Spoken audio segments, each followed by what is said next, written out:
Olá pessoal, eu sou o Dr. Caio César, biólogo, geneticista e perito criminal.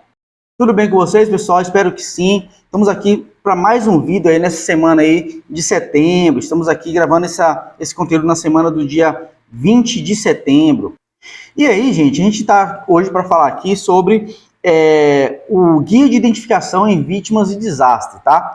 O Guia de Identificação de Vítimas em Desastres da Interpol. Vamos comentar um pouco sobre esse importante documento aí que a gente tem aí à disposição online, gratuito para todos nós, tá bom, pessoal? Bom, antes de falar sobre esse guia propriamente dito, vamos dar uma introdução breve aqui sobre esse conteúdo, tá, gente? Olha só. Quando qualquer evento acontece, seja ele criminoso, seja ele, por exemplo, acidente, seja ele um desastre natural, né, etc., as forças de segurança, elas devem estar de prontidão para atender essa ocorrência, né? Então, de forma mais célere, ágil e eficiente possível, né, pessoal? Então, cada evento não deixa de ser um eventual aprendizado aí para todos nós que estamos trabalhando dia a dia nessas ocorrências, né?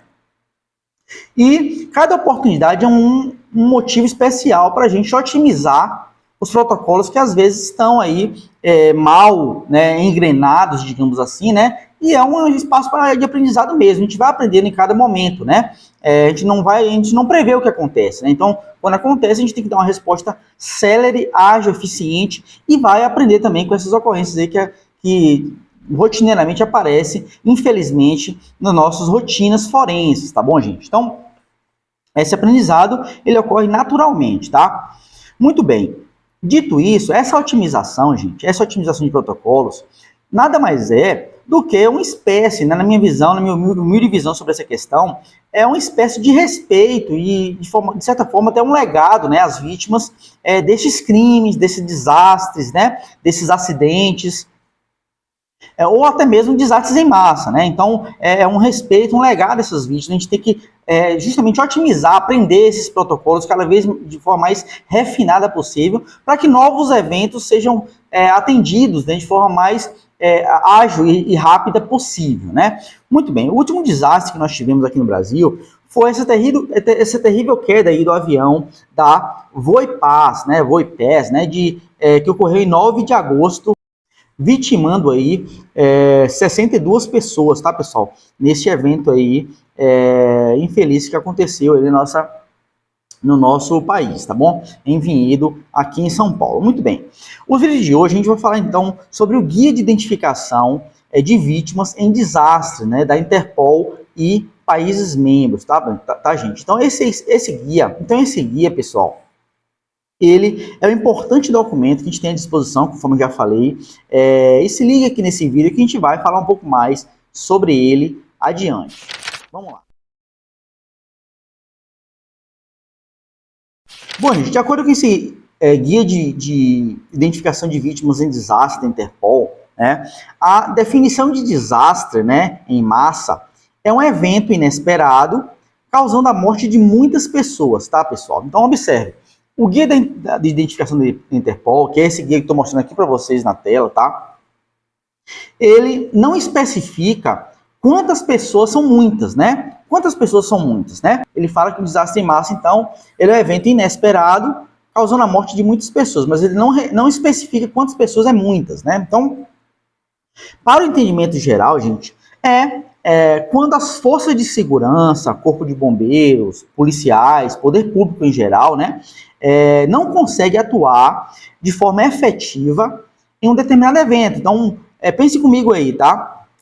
Quando o poder local, sendo uma cidade muito pequena, sei lá, 5 mil habitantes, tem pouco efetivo ali, tá bom, gente? Pouco efetivo de policiais, pouco efetivo de corpo de bombeiros, até mesmo poucas viaturas, por exemplo, né? Então, quando, para atender esse desastre, esse evento, né, precisar de eventuais forças de segurança externas de outras cidades, de outros estados, até mesmo de outros países, aí estamos falando de um desastre em massa, né? Então, para a gente dar essa resposta à população, para a gente dar essa resposta de atendimento efetivo, quando a gente precisa complementar, né, de alguma forma, com materiais técnicos, com materiais humanos, com materiais físicos também, né, a gente trata aí essa ocorrência como um desastre em massa, tá bom, gente? Bom, essa definição é importante aí, porque muita gente às vezes não tem isso na consciência. Isso aí é importante a gente debater isso abertamente para todo mundo, tá, gente? Então, observe, gente, a Interpol, ela publicou, essa Polícia Internacional, né, publicou esse DVI Guide, né, o Guia de Identificação de Vítimas em Desastre, né, em 1984. Então, eu acompanho esse documento desde, pelo menos, desde 2008, né, algumas atualizações, sempre estou lendo, sempre estou comentando ele nos meus cursos e palestras, por exemplo, né, no meu site lá, operito.com.br. Então, esse documento ele tem sido periodicamente atualizado, tá? E a Interpol ela emite notas, né, eventuais adendos, digamos assim, otimizando protocolos específicos, né, capítulos desse documento para identificação de vítimas em desastre, tá, gente? Até pouco tempo atrás, as primeiras versões desse documento era uma apostila única, né? Tem em torno, se eu não me engano, hoje de 110 páginas, né? O documento inteiro, tá? Mas a última versão, liberada em novembro de 2023, observe que a gente está em setembro de 2024, né? Vai fazer um ano mais ou menos que essa última versão foi liberada, tá? Ela inclui vários documentos individuais, tá? Eu vou mostrar para o site para vocês. Aqui está o site onde você encontra esses documentos. Então aqui está a lista, gente, de cada um desses documentos aí que existe aí nesse DVI Guide, o Guia de Identificação de Vítimas em Desastre, tá? Então essa última versão, não sei se nas versões prévias aí, né, tem mais ou menos 1 ano e meio, 2 anos que eu não acesso o site da Interpol, acessei para justamente promover aqui esse conteúdo, tá? Eu percebi que eles, nessa última versão, liberaram o conteúdo de forma de capítulos, digamos assim, né? Isso é importante aí, pela seguinte razão, eu vou deixar o link desse site, gente, na descrição deste vídeo, tá? E isso é importante, esse fato de liberar essa última versão em capítulos é importante. E a vantagem de liberar esse documento em capítulos é que ele pode ser revisado de forma independente, né? Por grupos aí, comitês temáticos, enfim, de forma independente, eliminando, por exemplo, a necessidade de uma revisão completa do guia, né? Já que ele está ficando um documento cada vez maior, essa liberação em capítulos evita, né, a necessidade de revisão completa do guia a cada intervalo regular de tempo, a cada emissão de uma nova edição aí do guia de identificação de vítimas de desastre, tá? Então, eventualmente eles podem ter utilizado aí esses capítulos, essa liberação em capítulos, por isso também, né? Então, eu achei legal esse formato, eu acho muito conveniente, tá? E aí, no guia, digamos, central, né, ele vai falar um pouco sobre tudo ali, tem mais ou menos 31 páginas, né? Aí, alguns assuntos ele vai esmiuçar como anexos, como procedimentos mais detalhados aí, para poder as pessoas aí ficarem mais experts, mais experientes aí, mais estudiosos nesses temas, tá, gente? Então observe que a gente tem aí, então, nesse guia de identificação, um documento central, tem em torno de 31 páginas, se eu não me engano, tá? E aí tem várias, digamos assim, anexos, né, de 1 a 13 aí, tá? Além de algumas apostilas, digamos assim, que eu vou mencionar um pouco no decorrer desse vídeo, tá bom, gente?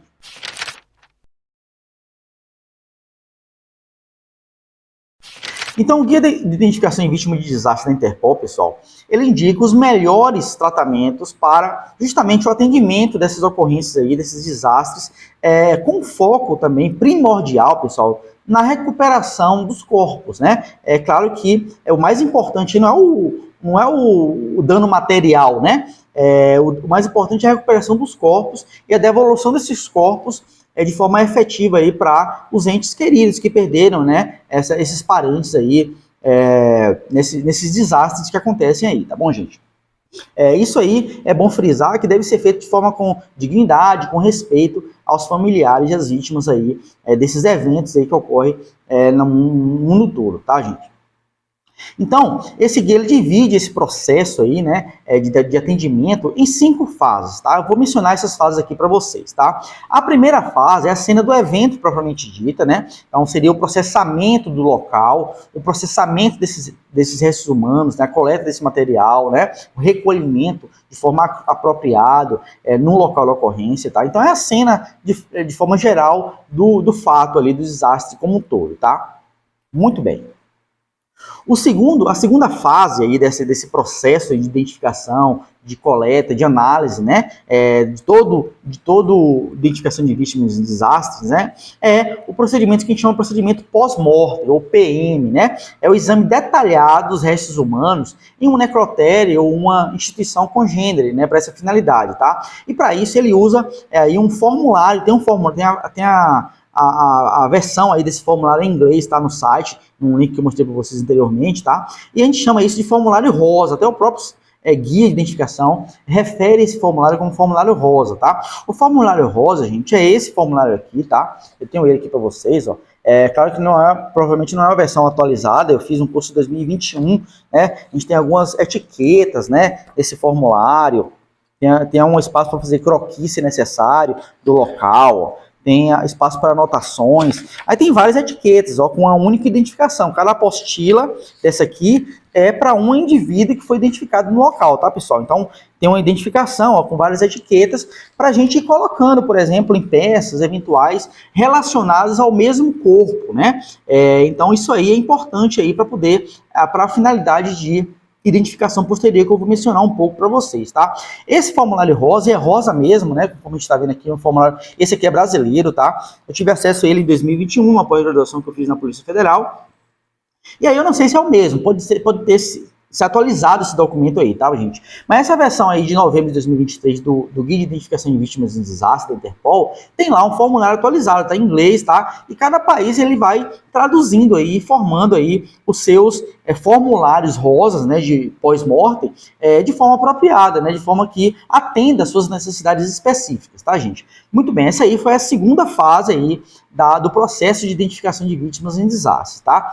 A terceira fase, gente, a terceira fase é a que a gente chama de fase antemortem, ou fase AM, tá? Essa fase antemortem nada mais é do que a fase dos bastidores, digamos assim. Eu gosto de referir essa fase como fase dos bastidores. É a fase que as autoridades do poder público ele vai atrás de eventuais familiares, parentes de pessoas que foram acometidas por esse desastre, né, que estavam presentes eventualmente na área do evento, né? E aí vai fazer entrevistas. As próprias parentes, familiares procuram, inclusive, o poder público para falar, olha, eu acho que meu parente estava ali e tal, eu quero uma informação adicional sobre esse fato, essa ocorrência, o que aconteceu e tal. Então, esses familiares, gente, esses profissionais do poder público, né, ele vai entrevistar esses familiares, procurar o máximo de informações possíveis sobre seus entes queridos, eventualmente envolvidos na ocorrência como vítimas, né, e aí vai coletar o máximo de dados,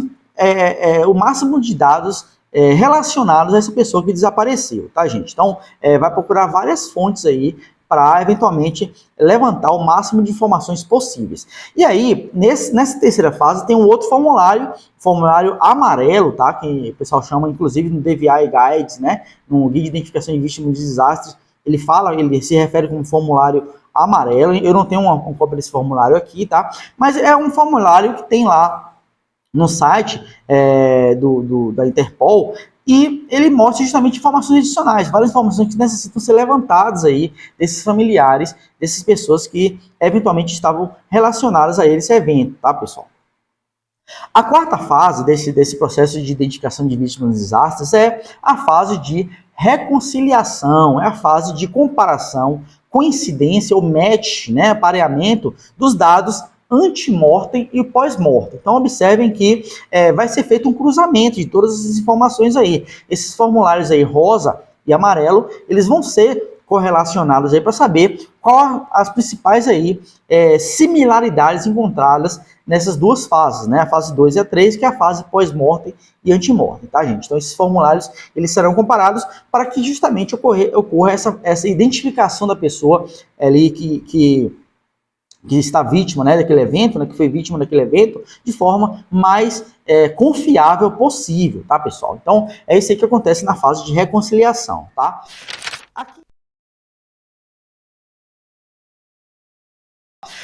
A quinta e última fase do processo de identificação de vítimas em desastres é justamente a revisão, né, de todas as ações desenvolvidas desse processo todo aí, tá? A preparação, inclusive esse guia de identificação, gente, ele fornece informações até mesmo de como é que deve ser montadas aquelas barracas, né, na parte do perímetro externo ali da ocorrência, do local da ocorrência, tá? Ele indica várias questões interessantes aí de minúcias, né, que devem ser respeitadas nesse processo como um todo, tá? E aí ele identifica também, né, nessa fase 5 aí, justamente ele faz essa revisão de todo esse processo, tá? A gente chama de briefing, né? Ele faz aí reuniões com toda a equipe para poder depois fazer a liberação adequada aí dos corpos que foram identificados nesse processo aí, tá bom, gente? Que é o primordial. Depois a gente vai justamente elucidar eventualmente o que ocorreu, né? Se for o caso de avião, vai elucidar dados da caixa preta. Se for realmente, vai fazer investigação mesmo, policial, né? Explodiu a indústria, né? A gente vai fazer a perícia mais detalhada ali de eventuais materiais recuperados ali que possam indicar o que aconteceu naquela dinâmica, né? Naquele evento ali. Então, várias coisas vão ser feitas aí posteriormente para poder a gente trazer resposta à população em geral, tá, pessoal? Mas primeiro, o objetivo justamente é a identificação das vítimas aí desses desastres para a gente poder recuperar esses corpos e devolver esses corpos aos familiares aí desesperados nessas ocorrências, tá pessoal? Bom, e aí, esse guia de identificação, ele classifica também esse evento, esse desastre, em desastre aberto ou desastre fechado, tá, pessoal? Desastre aberto é quando ocorreu, por exemplo, com o Brumadinho, né? Rompeu lá a barragem, né? O Mariana também, né? Rompeu a barragem e foi lavando ali tudo que tinha os destroços ali, aquele líquido ali, né? Foi varrendo, né? Tudo que vinha pela frente, né, gente? Então, acabou dizimando várias pessoas ali que estavam na linha ali desses dejetos, desses materiais que estavam na barragem, né? Então, observe que o evento aberto justamente é caracterizado por isso, né? A gente não sabe, não tem uma lista, né, digamos assim, das pessoas que estavam presentes, né, nas proximidades ali onde ocorreu o rompimento da barragem. Então, Brumadinho é um exemplo claro aí de um desastre aberto, tá? Desastre fechado, gente, é quando ocorre, por exemplo, um acidente de avião mesmo, né? Por exemplo, tem uma lista prévia de passageiros ali que a gente pode consultar, por exemplo, e ver quem estava no avião, né? Então, essa lista, ela é revisada, né? Olha, às vezes a pessoa saiu, não compareceu, então ela no show, né? Não foi apresentada para entrar na aeronave, então não estava presente. Então essa lista ela é revisada e fornecida uma lista ali final ali para as autoridades policiais, autoridades públicas, né, em geral, para poder falar, olha, essas pessoas estavam confirmadas ali naquele avião, naquela aeronave, né? E também os tripulantes ali, né, o passageiro e também os tripulantes, né, gente, o piloto, o aeromoços, né? Então, observem que essa lista aí completa ela é fornecida, que é uma lista fechada, é um evento, um desastre fechado, tá? Quando o evento, por exemplo, cai em uma área densamente povoada, é um evento misto, né, gente? Porque a área densamente povoada pode ter dizimado, além das pessoas do avião, né, pode ter dizimado as pessoas que estavam em solo também, tá? Neste caso da Voipaz não ocorreu isso, felizmente, né, pessoal? Poderia ser um desastre bem maior. Então, trata-se aí de um evento fechado, tá bom, gente? Muito bem, então uma das coisas mais importantes no atendimento de DVI é a implementação de estruturas de comando claramente definidas, tá, gente? Então tem que ter um comando ali claramente definido para poder justamente revisar as ações desenvolvidas, destacar profissionais aí para suas respectivas finalidades, né? E também canais de comunicação oficiais para evitar justamente informações cruzadas, né, aquele telefone sem fio, né, que a gente conhece muito bem, informações truncadas, erradas. Então, um canal de comunicação oficial aí para justamente ter um bom funcionamento na divulgação, né, do que é necessário, é fundamental aí para o melhor desenvolvimento desse atendimento, desse desastre em massa. É o que fala justamente esse guia de identificação de vítimas em desastres também, tá bom, gente? Um outro ponto importante, por exemplo, como um princípio geral, o local deve ser considerado como uma cena de crime, né? E todos os restos mortais, as peças expostas, né, bens, devem ser deixados no local até a chegada das autoridades públicas ali, peritos criminais, policiais, né? examinadores da cena de crime como um todo, né, da cena do evento como um todo, né, e das equipes especializadas ali em identificação de vítimas em desastres, tá? Então observe que isso aí tudo de acordo com as políticas e procedimentos em cada país em questão, né? Então ele deixa claro isso no guia, tá? Mas é importante a gente tratar isso como um evento, uma cena de crime ali, para poder justamente fazer essa preservação de forma mais adequada possível, tá bom, pessoal? Então, nesse guia, por fim, né, ele fala em 3 métodos de identificação primário, ele fala do método de identificação primário e método de identificação secundário, tá? Os métodos de identificação primário, gente, ele se refere como sendo 3, tá? Impressões digitais, tá? Análise de odontologia forense e análise de DNA, certo? Números eventuais, por exemplo, de próteses, implantes que a pessoa tenha, né? Aquela vítima ali tenha, por exemplo, pode ser considerado como uma fonte confiável aí de identificação, porque às vezes essas próteses, esses implantes têm realmente número de série, né? Mesmo na sua superfície ali, gravado, né? E esses números podem ser usados como fontes confiáveis, né, de identificação, tá? Análise de DNA, gente, para quem não sabe, ela é a melhor forma aí de identificar as partes do corpo desarticuladas. Às vezes tem fragmentos do corpo mesmo, né, pelo local, né? Isso é falado no próprio guia de identificação de vítimas em desastres, tá? E a única forma de identificação, análise de DNA, né, primária, que é independente de uma comparação direta, né? Então, por exemplo, a impressão digital necessita de ter uma impressão digital cadastrada em algum banco, né, prévio para poder fazer análise. O DNA não necessita disso, tá, pessoal? A análise de odontologia legal também necessita, né, de eventuais registros dentais, raio-x que a pessoa tenha, né, que a pessoa tirou em vida ali e a família guardou esse documento por alguma razão, né? Então, a análise de DNA não precisa de uma comparação direta, né? Ele também mencionou isso no guia de identificação, né, da Interpol, porque ele não precisa, porque a própria informação dos parentes, né, a informação genética dos parentes, o parente vai lá e doa a sua amostra, né, para poder ser comparada com a amostra retirada ali das vítimas encontradas no local, tá? Então essa comparação dos parentes com a pessoa, ela é utilizada também para poder identificar essas vítimas, né, pessoal? Pode ser feita uma comparação direta? Pode. Por exemplo, coletar eventuais escova de dente, né, escova de cabelo, da própria vítima na sua casa, né, os familiares às vezes doam esse tipo de material, né, mas também os próprios parentes, pais, filhos, né, parente direto, né, pais, avós, podem doar esse material para fazer a reconstrução familiar e a eventual identificação das pessoas ali, vítima do desastre, tá? Então, uma comparação indireta é utilizada também para fazer a identificação unívoca dessa pessoa desaparecida, tá bom, gente? Sobre essa questão de pessoas desaparecidas, gente, no Brasil a gente tem um projeto contínuo, né, no país todo, de fornecimento de material genético dos entes, né, dos familiares de pessoas que desapareceram, né? Às vezes, por exemplo, um corpo é encontrado em algum local, né? Nós, do poder público, peritos criminais, né? Policial em geral, né? Encontra esse corpo e a gente chama justamente a perícia para poder fazer a coleta, né? Leva esse corpo em IML, por exemplo, e faz a coleta desse corpo aí de um material genético, né? De um swab, enfim, para poder extrair material de DNA, tá, pessoal? Então essa vítima, às vezes, ela não é identificada, né? Não tem um nome, não é identificada civilmente, né? Ela é identificada somente geneticamente. A gente tem esse material genético ali armazenados no banco de dados públicos, né, pessoal?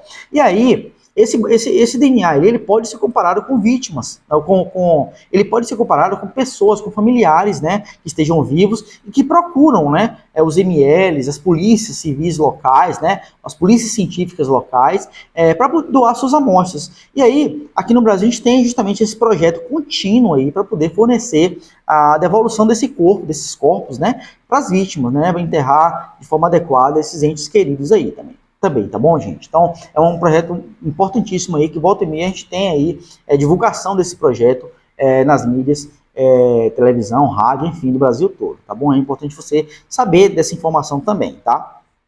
Muito bem. Muito bem. Os métodos secundários, né, gente? Eu falei dos métodos primários, os métodos secundários, Nada mais são quaisquer fatores adicionais ali da vítima, né? Por exemplo, né, achados médicos e patológicos no cadáver, na vítima resgatada naquele desastre, né?